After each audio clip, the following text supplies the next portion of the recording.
कृष्णाय वासुदेवाय हरये परमात्मने प्रणतः क्लेशनाशाय गोविंदाय नमो नमः।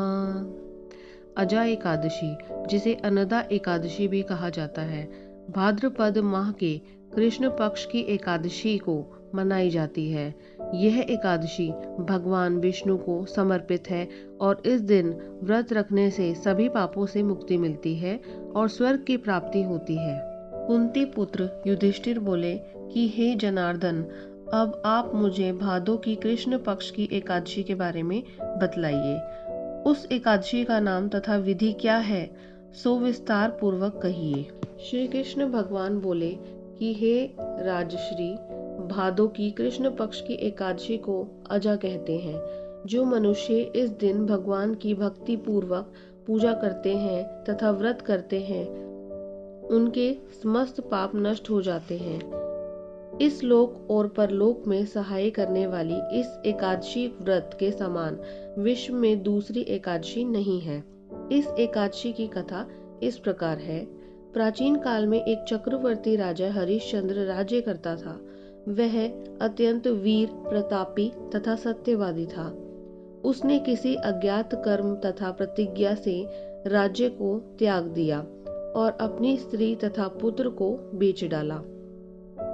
वह स्वयं एक चंडाल का सेवक बन गया था।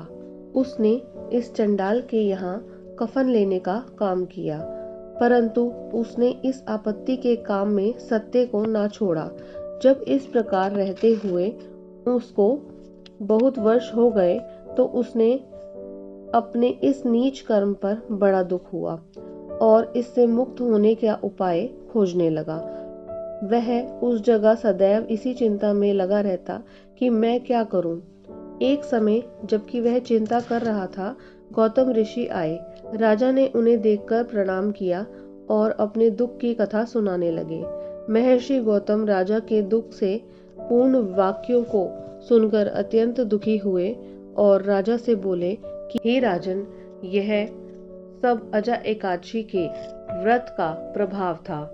जो मनुष्य इस व्रत को विधि पूर्वक करते हैं तथा रात्रि जागरण करते हैं, उनके समस्त पाप नष्ट हो जाते हैं और अंत समय स्वर्ग को जाते हैं। इस एकादशी की कथा के श्रवण मात्र से ही अश्वमेध यज्ञ का फल मिलता है।